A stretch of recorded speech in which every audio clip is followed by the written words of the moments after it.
KPK Unhas Jember, dan beliau tentunya beliau ini sangat aktif dalam UKPK. Beliau merupakan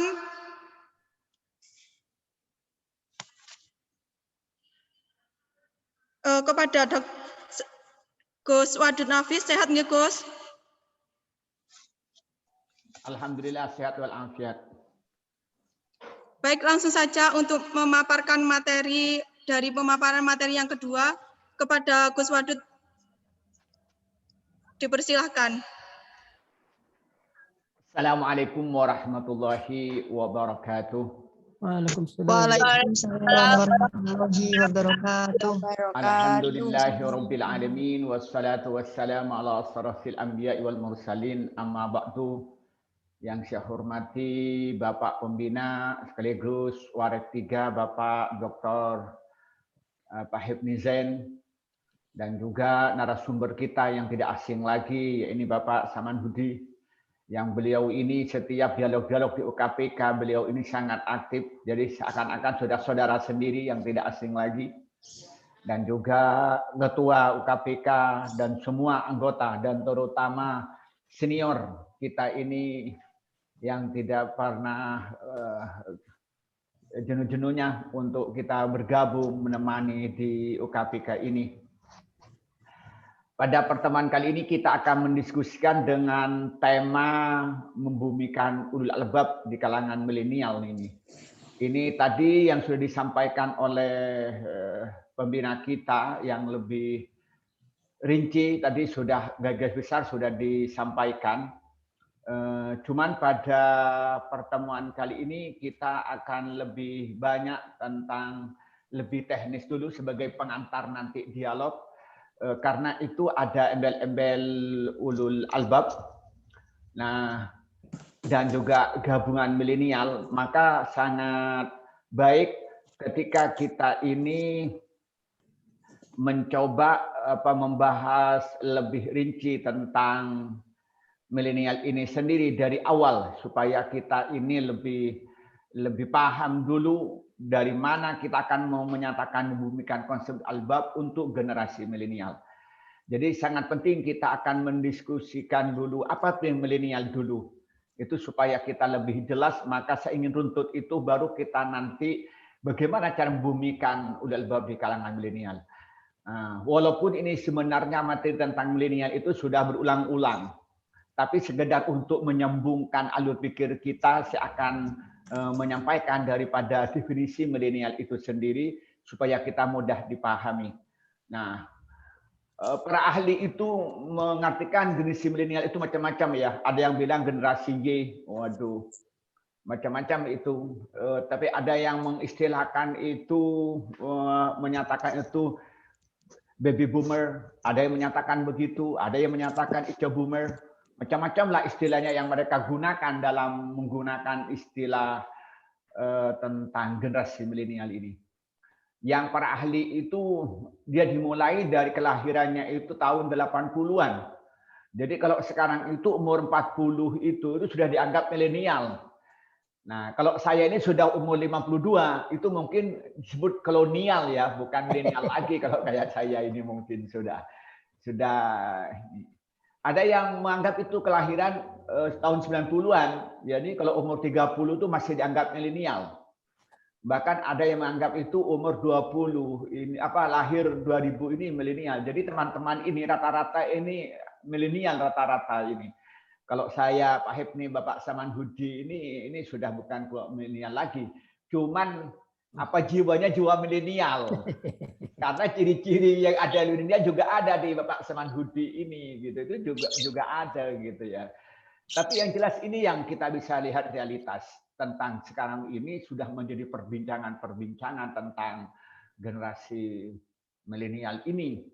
Nah, kita lihat ciri-ciri yang paling nampak ini, walaupun mungkin umurnya beda kayak saya ini sudah umur 52, mungkin ini masih dalam perilakunya juga mirip juga gitu dengan teman-teman yang memang generasi milenial. Jika kita lihat itu yang pertama no gadget no life. Ya kalau tidak ada gadget tidak ada kehidupan gitu ya. Rasanya kita ini gadget ini bagian dari kehidupan kita, nggak dapat dipisahkan rasanya gitu ya. Jadi kita ini sudah tidak bisa dihidupkan, tidak bisa dipisahkan dari dari gadget ini. Kalau Pak Samanhudi ini ketinggalan istrinya itu tidak ada masalah karena pikir-pikir nanti bisa mencari penggantinya di jalan, kira-kira begitu gitu. Tapi kalau HP-nya ketinggalan kembali lagi. Kenapa? Karena gadget itu sudah bagian daripada kehidupan. Terutama mahasiswa-mahasiswa di kalangan UKPK ini semuanya HP tidak bisa dipisahkan. Mulai ngerjain tugas dan bisa kita ini komunikasi, bahkan sekarang ini nguji itu pakai HP. Dan sekarang ini belajar pakai HP.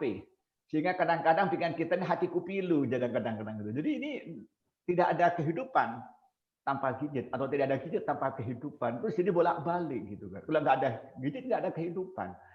Jadi kalau umpamanya teman-teman ini diberi paketan yang banyak, kemudian disiapkan power bank, suruh duduk semalam suntuk ini tenang-tenang saja gitu. Itu menunjukkan itulah ciri-ciri, dan ini juga terjadi kepada generasi seusia saya. Itu yang terjadi. Yang kita ciri berikutnya apa yang nampak itu dikit-dikit posting. Nah, teman-teman ini kalau ketemu dengan kiai itu bukan salaman, bukan minta doa, minta foto bersama. Ya, gitu ya. Jadi mungkin kalau ketemu dengan Pak Samanhudi ini bukan mendiskusikan materi, yang lebih dulu foto Pak dulu Pak gitu ya, untuk untuk update status gitu ya. Ya, yang mau baik di FB atau misalnya di IG atau di Twitter atau paling tidak di WA. Jadi sedikit posting, makan saja diposting. Yang kadang-kadang ada orang sakit diposting. Jadi semua ciri-ciri posting. Jadi setiap hari begitu. Itu ciri-ciri daripada generasi milenial. Ini yang terjadi zaman sekarang ini. Ini ciri-cirinya. Kemudian ciri-ciri berikutnya itu hobi melakukan pembayaran non cash. Nah, itu yang banyak ya pakai kita ini sudah terbiasa kita ini. Umpamanya pakai internet banking dan sebagainya. Ini lebih menyenangkan. Terutama kalau yang hidup di kota-kota besar itu jarang bawa uang cash. Ya mereka sebenarnya begitu, umpamanya pakai kartu kredit, ya pakai ATM lah paling tidak. Bukan anak tetangga menyenangkan, jangan salah paham ATM itu ya. Nanti katanya teman-teman, apa ATM Pak? Anak tetangga menyenangkan, bukan begitu gitu kan. Nah, tapi ini yang terjadi ini ciri-ciri yang terjadi zaman sekarang. Maka kebanyakan anak-anak sekarang ini sudah tidak bawa cash. Bahkan di beberapa pondok kayak di Sidogiri ada emailnya, dan beberapa tempat kayak di Gontor dan di Syarifudin sekarang sudah dirancang untuk itu non cash sudah. Jadi akhirnya apa? Untuk mengeliminir kehilangan uang di kalangan masyarakat dan sebagainya. Itu menggunakan ya non cash. Seperti kita pamannya di tol ya. Kita sudah kalau dulu dijaga, sekarang sudah nggak usah. Itu kan ciri-ciri dari generasi milenial ini. Nah, berikutnya Pak, suka dengan yang serba cepat dan instan. Ingin yang cepat-cepat saja, maka makan mie karena suka cepat masak. Kemudian pergi ke warung-warung yang yang sifatnya itu cepat saji gitu. Itu tidak sabar. Kalau umpamanya dia pergi ke warung suruh nunggu berjam-jam, itu sudah nggak sabar lagi gitu ya. Begitupun kalau sekolah, kalau kuliah lama-lama juga bosan juga gitu. Juga ikut webinar kalau terlalu lama bosan juga gitu. Jadi supaya dia ingin serba cepat, serba instan. Jadi akhirnya apa yang terjadi? Banyak tidak sabar dia itu mengerjakan pekerjaan yang perlu waktu lama. Sehingga kalau dia diberi tugas ketika kuliah, dia itu tidak sabar kalau harus buka buku, harus buka jurnal. Ya akhirnya apa? Ya berteman pada Mbah Google jadinya itu, karena serba ingin cepat. Sehingga kalau nanti itu kalau lulus titelnya bukan SI kalau ekonomi, bukan SPD kalau pendidikan, tapi nanti tingkat titelnya tuh SD, sarjana dundutan yang terjadi. Karena ya Pak, coba instan. Jadi kalau ada tugas macam-macamnya itu carinya ya googling itu yang terjadi. Jadi berikutnya itu gampang bosan. Ada barang yang dibeli, mereka rajin beli tapi bosan. Tapi jangan sampai bosan kepada istrinya ini, Pak Samanhudi ya bahaya itu. Kalau gampang bosan pada istrinya itu berbahaya gitu. Tapi ini yang ciri khas gitu ya, gampang bosan. Maka mereka itu terbiasa kegiatan mereka selalu mengikuti tren. Oleh semuanya ada berapa program. Nah, kemudian berikutnya itu memilih pengalaman daripada aset. Nah, mereka itu kalau punya uang dipakai jalan-jalan. Kalau uangnya sedikit itu mungkin dipakailah. Teman-teman IAIN ini itu lebih banyak jalan-jalan ke mall misalnya, ke Transmart. Padahal nggak beli apa-apa. Pergi ke misalnya ke tempat-tempat yang lain itu sebenarnya nggak jalan-jalan aja. Setelah ketemu dengan saya, apa yang mau beli? Nggak Pak, cuma jalan-jalan. Ya kenapa? Cari pengalaman aja mereka. Daripada waktunya diam di kamar, di umpamanya di perpus, mereka tidak sabar, tapi mereka mencari pengalaman-pengalaman baru. Mereka itu misalnya pergi ke mall dan sebagainya, itu cari pengalaman. Atau punya uang dia lebih banyak lagi, dia mungkin pergi ke luar kota, bahkan lebih banyak pergi ke luar negeri. Nah, kadang-kadang dibatasi dengan PPKM ini masih maksa, ingin jalan-jalan gitu. Itu ciri-ciri daripada generasi milenial gitu, cari pengalaman-pengalaman yang serba baru. Lah kemudian berikutnya apa? Jago multitasking. Ini bisa satu yang sama kerja, ini udah biasa. Ini tadi Pak Hepni itu dia nguji disertasi, waktu yang sama juga nemani teman-teman di webinar. Mungkin bisa jadi sambil nulis dia itu sudah terbiasa itu. Mungkin teman-teman mahasiswa juga begitu. Dia bisa sambil kuliah daring, bisa sambil dia itu mungkin ikut webinar, waktu yang sama mungkin sambil masak, terutama yang perempuan itu. Jadi itu sudah biasa kerjaannya dari teman-teman daripada generasi milenial itu. Nah kemudian berikutnya itu sharing is cool, suka bagi-bagi. Paling tidak bagi-bagi gambar lah. Kadang-kadang ya sukanya makan bareng, walaupun punya uang sedikit ya makan di warung bersama-sama. Paling tidak makan cilok bareng. Nah itu sudah generasi milenial kayak begitu, yaitu sukanya begitu. Nah kemudian yang terakhir itu kritis terhadap fenomena sosial. Yang umpamanya yang terkini misalnya teman-teman BEM UI misalnya dan juga generasi muda yang lain itu mereka mudah mengkritisi di lingkungan itu. Jadi mereka itu akan ya tapi demonya biasanya ya demonya pakai medsos.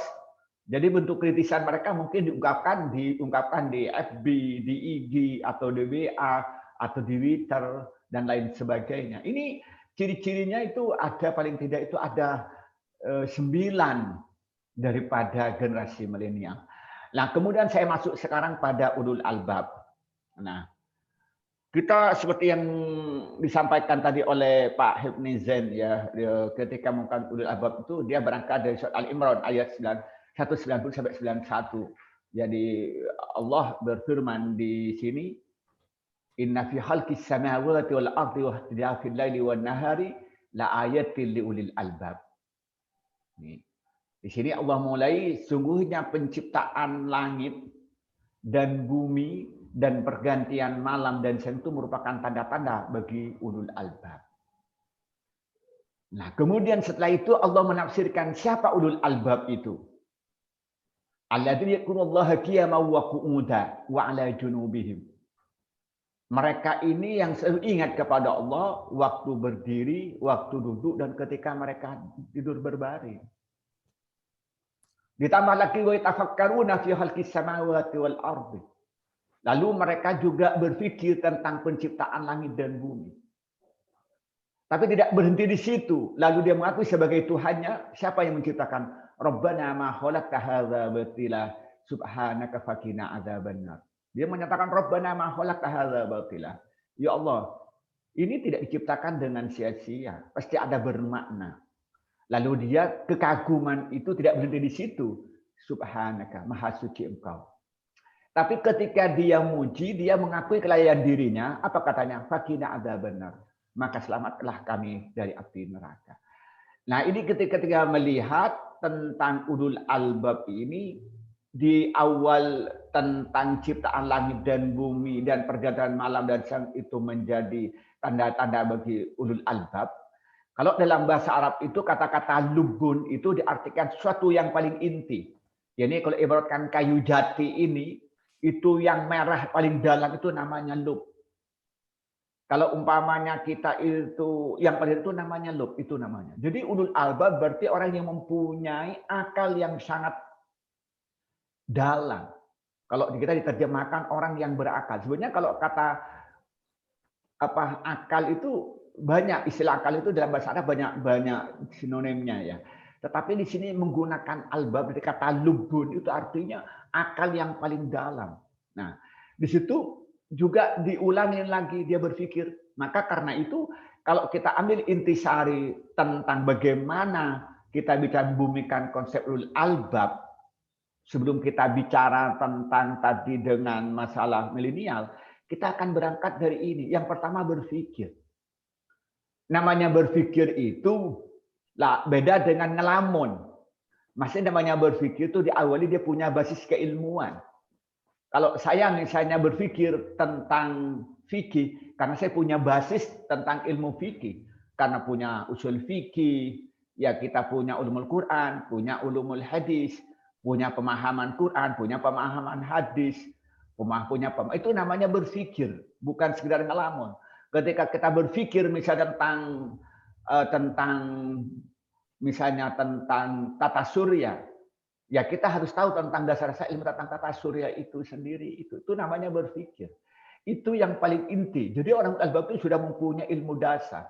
Jadi saya akan berpikir tentang fenomena sosial sekarang ini, terutama di kalangan milenial, berarti saya harus punya ilmu dasar tentang milenial itu jadi ulul albab. Yang kedua dia itu setelah tadi berzikir ya, keliru saya berpikir ya, kembali lagi yaitu pertama kali kembali sebenarnya bukan berzikir. Kata berzikir ya, berzikir itu ya kata-kata mengingat. Jadi di dalam teori tasawuf itu zikir itu kan ada 3. Ada zikir dengan lisan saja, ada zikir dengan hati saja, ada zikir dengan kedua-duanya, lidah dan hati. Jadi ada orang mengucapkan la ilaha illallah itu lidahnya saja, tapi hatinya ingat macam-macam. Terutama yang sedang galau misalnya ditinggal pacarnya, itu bisa menyatakan la ilaha illallah. Atau dia sholat, dia zikir, karena akimis sholat dari zikri. Dia bisa sholat, tapi hatinya tidak ingat. Itu namanya secara lidah saja. Tapi ada yang hatinya saja, terutama orang-orang yang tasawuf tingkatan tinggi, hatinya mengucapkan la ilaha illallah, atau subhanallah, tapi di luar dia tenang-tenang saja. Tetapi zikir yang paling tinggi di mana? Dengan hati dan lisannya. Nah, di sini antara zikir dengan fikir ini bersatu. Di satu sisi itu dirinya menyebut nama Allah, tapi juga akalnya juga menyebutkan nama Allah. Kalau bahasanya Pak Hepni tadi itu, yang kita pikirkan bukan yang sifatnya nampak, tapi dibalik yang nampak. Ini kalau bahasanya Pak Saman Budi, kita menggunakan fenomenologi. Kita bisa memikirkan yang tidak nampak.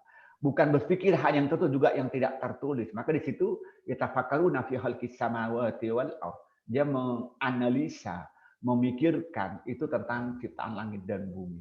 Nah, berikutnya itu meningkatkan integrasi. Bagaimana kita ini bisa mampu meningkatkan integrasi kita.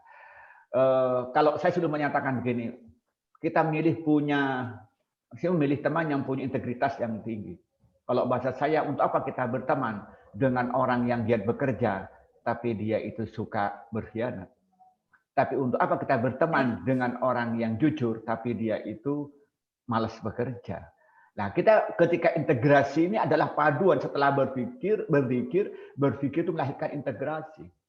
Karena berzikirnya itu melahirkan kecerdasan spiritual, berpikir itu karena melahirkan kecerdasan intelektual, lah kemudian antara perilaku, tindakan itu menjadi menyatu, sehingga melahirkan kepercayaan di orang lain, melahirkan trust, akan melahirkan prestasi. Lah berikutnya dia akan mengasah sensitivitas. Setelah dia berpikir punya integrasi, dia punya sensitivitas. Dia itu peka terhadap lingkungan. Dan dia berpikir bagaimana cara bertindak, bagaimana dia berbuat, bagaimana. Jadi kalau sekarang itu musimnya misalnya teh gadget, bagaimana gadget bisa dimanfaatkan untuk khairunas anfa'uhum linnas. Bagaimana kita punya situasi seperti sekarang dengan musim pandemi COVID-19 ini, kita sulit untuk berinteraksi dengan orang lain, terutama diberlakukannya PPKM. Maka apa? Kita harus ini mengambilkan inisiatif dengan webinar. Nah, ini dengan menggunakan Zoom dan sebagainya. Nah, kemudian berikutnya akan memastikan relevansi. Nah, bagaimana kita ini tidak semua yang kita pikirkan itu bisa kita laksanakan. Kalau bahasa Arab, laisa ma yu'rafu yuqal. Laisa kullu ma yu'rafu yuqal. Tidak semua apa yang kamu katakan kamu ucapkan. Tidak semua apa yang kau pikirkan kamu kerjakan. Jadi cari relevansinya. Maka berpikir, integrasi, sensitivitas, kemudian relevansi. Apa yang dilakukan itu muqtadul hal kalau bahasanya Arabnya itu. Sesuai dengan situasi dan kondisi. Maka berikutnya mengembangkan imajinasi. Maka selalu inovasi-inovasi. Jadi wal ijadu bil jadidil aslah. Harus mampu menciptakan sesuatu yang lebih baik. Baik itu dalam bentuk tulisan, baik dalam bentuk video, dalam bentuk karya-karya yang lain, misalnya yang membuat puisi, kemudian yang membuat cerpen, atau membuat penelitian-penelitian. Itu bagaimana dia punya imajinasi, punya inovasi dan kreasi yang baru. Nah, kemudian berikutnya kita itu mampu dirinya itu, dia itu menjaga independensi. Ini kemandirian itu sangat penting dituntut oleh kita. Karena teman-teman sekarang, terutama aktivis sekarang ini, banyak mereka itu mengikuti kemauan daripada senior-seniornya yang kadang sudah tidak cocok dengan situasi dan kondisi karena memang hidup di zaman yang berbeda. Nah, setelah kita bicara bumikan konsep al-bab dan dari surat Al-Imran ayat 191 ini, maka ini yang ingin sampaikan terakhir, ingin kami sampaikan, maka peran generasi milenial ulul albab. Sekarang di mana kita posisinya ini? Nah, maka kita penguasaan teknologi komunikasi. Ini jadi penting. Karena kalau kita tidak menguasai teknologi komunikasi, kita tidak bisa berbuat banyak. Contoh sederhana, sekarang ini mereka itu menyampaikan ide-idenya itu melalui teknologi komunikasi. Mereka itu, kalau bahasa saya, melakukan propaganda-propaganda yang bertentangan dengan nilai-nilai kebangsaan. Dan juga bertentangan dengan nilai-nilai agama Islam itu mereka melalui teknologi komunikasi. Bisa melalui FB, bisa melalui WA, bisa melalui IG, dan lain sebagainya. Maka kita itu harus mampu menguasai teknologi komunikasi. Lah berikutnya itu adalah pemanfaatan medsos dengan bijak. Nah, bagaimana kita punya media sosial itu digunakan setelah melakukan penguasaan teknologi komunikasi, maka penggunaan medsos dengan bijak. Tidak semua yang kita ketahui kita harus kita share. Tidak semua yang kita pikirkan harus kita tulis. Tetapi bagaimana medsos itu kita dimanfaatkan untuk melakukan tadi itu ya tafakkaruna fi khalqis samawati wal ardh. Bagaimana itu medsos itu Allah qiyama wa qu'udan wa ala junubihim, dipakai untuk berpikir. Seperti hari ini kita punya Zoom, kita termasuk itu menggunakan medsos dengan bijak. Kita dipakai untuk melakukan webinar ini. Nah, kita mungkin mempunyai akun FB pada hari ini, kita dipakai untuk live acara webinar ini. Kita punya akun IG, kita digunakan untuk acara live pada hari ini. Kita punya akun YouTube misalnya, dipakai. Ini bagian daripada peran generasi milenial ulul albab ini. Kemudian berikutnya itu meningkatkan skill, bakat, kekinian yang dibutuhkan. Ini kita harus mempunyai skill ya. Kekinian apa yang dibutuhkan? Oh ternyata sekarang ini dibutuhkan kemampuan misalnya itu edit film. Ya kita harus punya kemampuan. Oh kemampuan hari ini punya kemampuan misalnya harus dia itu punya kemampuan untuk membuat karya tulis yang bagus. Ya kita harus belajar skill itu. Kita harus punya kemampuan untuk membuat cerita-cerita pendek yang menarik. Ya harus kita belajar. Kita harus punya skill kemampuan misalnya itu penggunaan Zoom atau Google Meet dan sebagainya. Ya harus kita belajar, harus menguasai itu supaya kita mampu memanfaatkan kemajuan terkini itu. Kemudian apa? Meningkatkan kompetensi pribadi. Nah, ini kompetensi pribadi. Umpamanya saya sudah menobatkan diri sebagai doktor ekonomi, ya harus kompetensi harus ditingkatkan terus dengan cara membaca buku-buku terbaru, dengan baca laporan jurnal terbaru, dengan googling, kemudian ikutkan diskusi-diskusi. Lah itu dalam rangka meningkatkan potensi pribadi. Begitu teman-teman di sini misalnya yang ketepatan dia itu dari tafsir, bagaimana dia sampai dirinya itu mempunyai gelar dan berhak dimandang sebagai mufassir atau mufassir. Itu dalam rangka meningkatkan potensi pribadi. Kemudian berikutnya meningkatkan relasi. Nah, kita mempunyai pengetahuan yang banyak, kalau nggak punya relasi harus di mana? Umpamanya, saya punya kemampuan misalnya bidang ekonomi, punya kemampuan bidang fikih. Tapi kalau nggak punya relasi dengan UKPK, nggak mungkin UKPK ngajak ngomong bicara. Nah, gitu. Nah, itu jadi penting umpamanya. Kita mempunyai kemampuan apa saja kalau tidak ada relasi. Kita punya bisnis, kalau nggak ada relasi tidak akan maju. Maka jadi penting meningkatkan relasi itu. Nah, kemudian berikutnya itu pemanfaatan teknologi dalam pengembangan ajaran agama. Nah, bagaimana kita punya teknologi komputer dan teknologi lain itu dalam rangka kita ini untuk menambah ilmu agama. Contoh sederhana, dulu kalau kita mau baca kitab, sulitnya bukan main. Saya mencari kitab, sulitnya bukan main dengan harga mahal. Saya dengan beli misalnya Fathul Bari, harganya itu 2,5 juta. Al-Fatihul Islami sekitar 3 juta dan sebagainya. Mafatihul Ghaib harganya sampai mencapai 10 juta kalau yang cetakan yang terbaru. Tapi dengan sekarang adanya e-book, saya mempunyai kitab ini 120.000 judul, ini cukup di hadis yang kecil gitu kan. Nah, berarti teknologi ini kita dimanfaatkan untuk mendapatkan ilmu yang banyak. Begitupun kalau mau ceramah, saya harus mendatangin pengajian kemana-mana, ke Madura, ya mungkin ke Jember, ke Bondowoso. Tapi dengan pemanfaatan teknologi Zoom ini, itu bisa bicara di beberapa tempat dan saya tinggal di rumah ini, di kantor yayasan. Itu bagaimana pemanfaatan teknologi itu. Kemudian yang terakhir, bagaimana teknologi itu dimanfaatkan untuk pengembangan ekonomi. Nah, ini mungkin yang perlu dicatatan agak panjang sedikit ya. Nah, bagaimana kita kelompok generasi milenial ulul albab itu memanfaatkan teknologi dalam pengembangan ekonomi. Kalau sekarang itu ada e-commerce ya, marketplace istilahnya itu. Kita bisa jualan. Bagaimana kita punya HP ini bisa dalam rangka kita ini bisa jualan. Kita bisa berbisnis. Kita bisa bergabung di misalnya di reksadana. Kita bisa main di pasar modal. Tidak harus pergi ke Surabaya, tidak harus pergi ke Jakarta. Kalau kita mau masuk di pasar modal misalnya. Kalau kita misalnya itu ingin berjualan, kita tidak perlu buka toko. Kita cukup masuk di... Nah, bagaimana kita mengembangkan ekonomi? Jadi kalau kita bicara tadi tema sentralnya bahwa bagaimana generasi milenial ulul albab itu bisa membumikan konsep-konsep ulul albab dalam konteks sekarang ini, maka yang diperlukan itu yang pertama dia harus penguasaan teknologi komunikasi, yang kedua itu pemanfaatan sesuai dengan bijak, kemudian yang ketiga meningkatkan skill, bakat, kekinian yang dibutuhkan, kemudian yang keempat meningkatkan potensi pribadi, yang kelima meningkatkan relasi, kemudian yang keenam pemanfaatan teknologi dalam pengembangan ajaran agama, kemudian pemanfaatan teknologi dalam pengembangan ekonomi.